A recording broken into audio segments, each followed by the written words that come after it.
Everyone, welcome back to my channel. तो आज के वीडियो में मैं आपको बताऊंगी लेआउट टैब, जो कि पिछले वीडियो में मैंने आपको बताया था। होम टैब, इंसर्ट टैब के अंदर जो टेबल ऑप्शन है, टेबल का जो देखिए ये जो टेबल का ऑप्शन है, इसके अंदर मैंने आपको डिज़ाइन टैब बताई थी प्रीवियस वीडियो में। तो प्रीवियस वीडियो में मैंने डिज़ाइन टैब के अंदर जितने भी सारे ग्रुप ऑप्शन हैं, इनके बारे में मैंने आपको बताया था। आई होप आपको वीडियो पसंद आया होगा। अगर आप नहीं भी देखे तो डिस्क्रिप्शन बॉक्स में लिंक मिल जाएगा, वहाँ से आप देख सकते हैं। तो चलिए, अब और भी एक टैब बचा है, जो कि है हमारा लेआउट टैब। ओके, जैसे कि टेबल है, टेबल में हमें क्या देखना है, डिज़ाइन लेआउट टैब। तो लेआउट टैब में देखिए ये सिलेक्ट का ऑप्शन है। क्या है? सिलेक्ट। तो जैसे यहाँ पे मैं कुछ नंबर ले लेती हूँ, नंबर हमने टाइप कर लिया।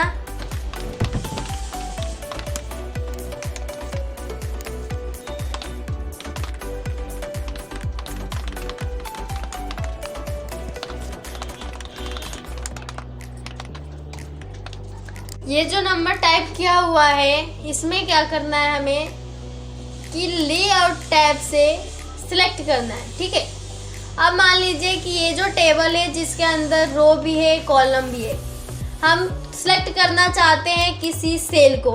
तो सेल को सिलेक्ट करने के लिए यहाँ पे जब आप सिलेक्ट पर क्लिक कीजिएगा तो देखिए यहाँ पे ऑप्शन मिल जाता है सिलेक्ट टेबल, कि मतलब पूरे टेबल को ही सिलेक्ट करना चाहते हैं या सिलेक्ट कॉलम।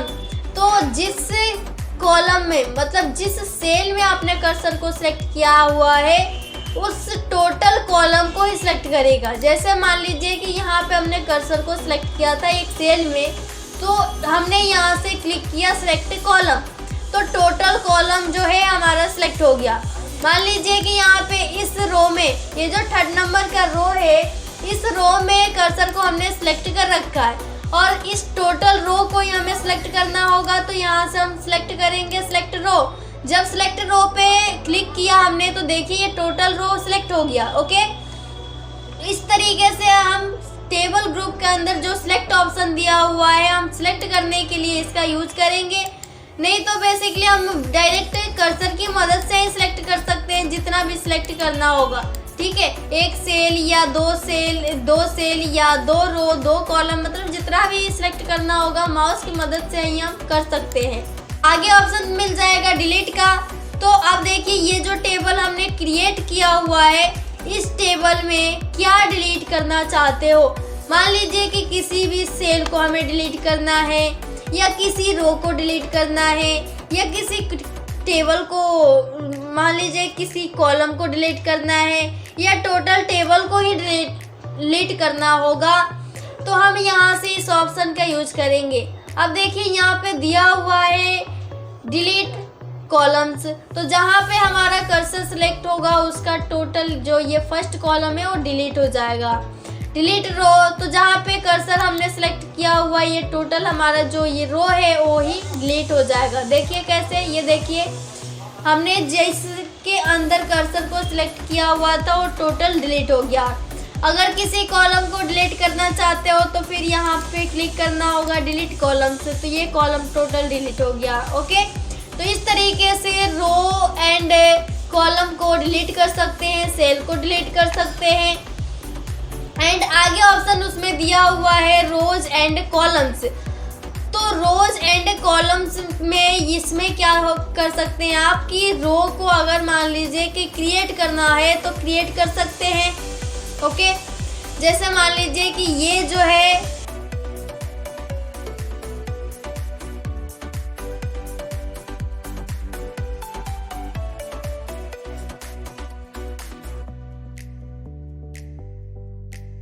तो देखिए गाइज, जो हमने नाम लिखा हुआ है, किसी के अंदर तो नंबर टाइप है, किसी के अंदर नहीं भी है, या किसी के, मान लीजिए कि पिंकी और लक्ष्मी के बीच में एक और लड़की है जिसका नंबर हमें टाइप करना है।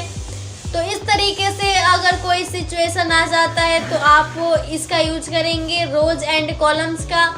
अगर नंबर कम पड़ता है तो कॉलम को हम इसी के अंदर मीन्स 78 जो हमने सेलेक्ट किया हुआ है उसके राइट साइड में कॉलम हम ऐड कर सकते हैं या उसके लेफ्ट साइड में कॉलम को हम ऐड कर सकते हैं। तो देखिए गाइज यहाँ पे ऑप्शन मिल जाता है इंसर्ट राइट या इंसर्ट लेफ्ट। तो जहाँ पे हमने कर्सर को सिलेक्ट किया हुआ है उसके राइट साइड में चाहिए तो इंसर्ट राइट, और इसी के जस्ट लेफ्ट साइड में चाहिए तो इंसर्ट लेफ्ट। तो देखिए गाइस जहाँ पे हमने कर्सर को सिलेक्ट किया था वो कर्सर हमारा 78 था।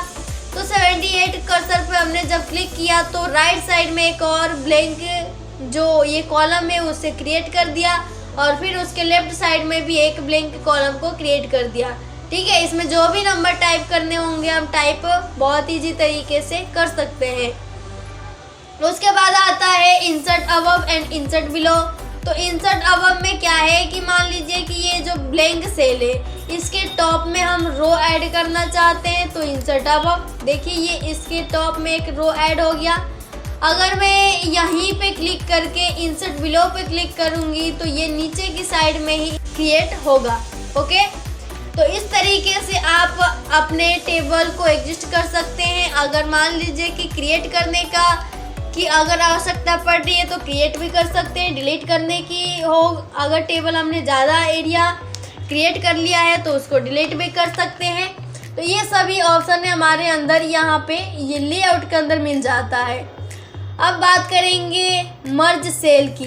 अगर मान लीजिए कि इस तरीके से आप इतने को मर्ज करना चाहते हैं, इसमें काफ़ी सारे रो कॉलम एंड सेल है और इसको मैं मर्ज करना चाहती हूँ। तो देखिए जितने भी नंबर्स थे वो मर्ज हो करके आपस में एक नंबर बन गए। ठीक है, तो जैसे यहाँ पे 4 5 एक अलग था, 4 9 अलग सेल में है, तो मर्ज सेल पे क्लिक करने पे क्या होगा कि वो आपस में ज्वाइंट हो जाएगा। ठीक है, इस तरीके से हम मर्ज कर सकते हैं सेल को।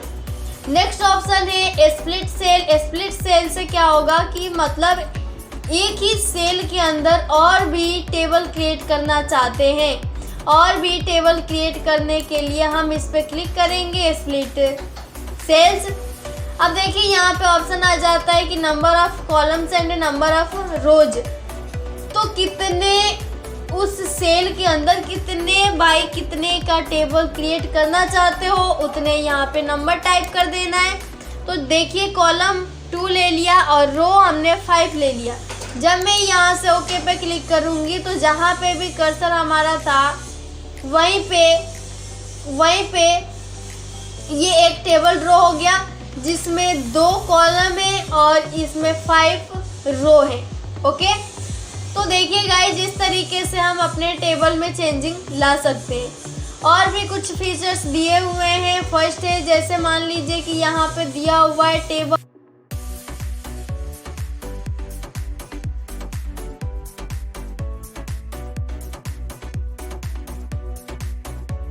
ये देखिए जैसे ये है टेबल का कॉलम विड्थ। तो मान लीजिए कि कॉलम का विड्थ हमें कम करना है तो यहाँ से देखिए ये कम ज़्यादा कर सकते हैं, ये कम ज़्यादा हो रहा है। तो इस तरीके से आप row width, row height and column width को भी आप एडजस्ट कर सकते हो। आगे ऑप्शन मिल जाता है distribute row and distribute column. Distribute row and distribute column. तो डिस्ट्रीब्यूट रो से क्या करना है कि जितने भी इस सेल के अंदर, इस टेबल के अंदर जितने भी डेटा हमने एंट्री की है उसमें जो है ये हमें क्या दिख रहा है कि टेबल का जो विड्थ है वो इक्वल नहीं है। ठीक है, जो भी हमने टेबल क्रिएट किया हुआ है वो इक्वल नहीं है। किसी कॉलम का विड्थ जो है वो कम है, किसी का ज़्यादा है। तो उसको डिस्ट्रीब्यूट करने के लिए ही हम यहाँ से हम क्लिक करेंगे डिस्ट्रीब्यूट रो। तो जब मैं डिस्ट्रीब्यूट रो पे क्लिक करूँगी तो ये देखिए ये टोटल हमारा टेबल का जो भी रो है वो एक दूसरे से इक्वल हो गया, एक दूसरे में डिस्ट्रीब्यूट हो गया।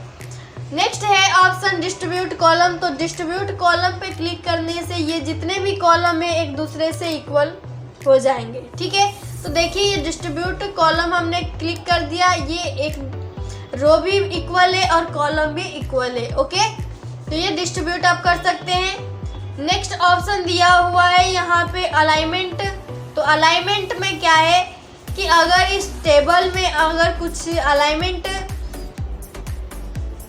एग्जिस्ट करना होगा, पैराग्राफ का अलाइनमेंट हो गया, टेक्स्ट का अलाइनमेंट हो गया, नंबर का अलाइनमेंट हो गया, तो जिस तरीके से यहाँ पे ऑप्शन दिया हुआ है वैसे आप एग्जिस्ट कर सकते हैं। मान लीजिए कि अभी फ़िलहाल जो सिलेक्ट है वो अलाइन टेक्स्ट लेफ्ट साइड है, तो लेफ्ट साइड में ही हमारा टेक्स्ट एग्जिस्ट है। अगर मैं क्लिक करती हूँ सेंटर, तो ये जो टेबल है, टेबल का टोटल जो फॉन्ट है वो सेंटर में एग्जिस्ट हो गया। राइट पर क्लिक करूँगी तो राइट साइड में एग्जिस्ट होगा। ओके, नीचे ऑप्शन दिया हुआ है इसमें align top, align middle and align bottom. तो बॉटम में क्लिक करने पे देखिए ये नंबर बॉटम में इसी सेल के बॉटम में एग्जिस्ट हो गया, और मीडियम में क्लिक करने पे मिडिल पे रहेगा, और इसमें जो दिया हुआ है हमारा लेफ्ट साइड, तो लेफ्ट साइड में यहाँ से टॉप में हम कर सकते हैं रो को। ठीक है, तो रो का अलाइनमेंट सेट करने के लिए यहाँ से top, middle and centre. Next देखते हैं टेक्स्ट का डायरेक्शन। अगर देखिए ये जो टेक्स्ट है इसका डायरेक्शन हमें शो करना है। फिलहाल अभी हॉरिजॉन्टल में हमें 90 डिग्री की फॉर्मेट में चेक करना होगा। तो देखिए ये टोटल हमारा जो डेटा था वो 90 डिग्री की एंगल पे एग्जिस्ट हो गया। तो यहाँ से हम बहुत ईजी तरीके से रोटेट कर सकते हैं। देखिए गाइस, ये हमने कर लिया रोटेट करने के आगे यहाँ पे ऑप्शन आता है सेल मार्जिन्स। तो सेल मार्जिन्स में क्या है कि किसी भी सेल को हमें आपस में मर्ज करना है, तो यहाँ से हम सेल मार्जिन को क्लिक करेंगे, और सेल मार्जिन को क्लिक करने के बाद यहाँ पे ऑप्शन मिल जाएगा। जितना भी मार्जिन सेट करना होगा यहाँ से बहुत इजी तरीके से सेट कर सकते हैं। ओके, आई होप आपको समझ में आ गया होगा। नेक्स्ट जो ग्रुप है टेबल साइज का है। तो टेबल साइज में हम इसी टेबल का जो साइज है वो इंक्रीज डिक्रीज कर सकते हैं। जैसे मान लीजिए कि हाइट हो गया, ठीक है, जैसे मान लीजिए कि यहाँ पे हमने कर्सर को सिलेक्ट किया हुआ है, और इस पे सिलेक्ट करने के बाद हाइट को हमने इस तरीके से पकड़ रखा है। तो ये जो हाइट है, हाइट में ये इंक्रीज हो रहा है। देखिए यहाँ से क्लिक करने पे इंक्रीज होता है, और नीचे के साइड में डिक्रीज पे क्लिक कर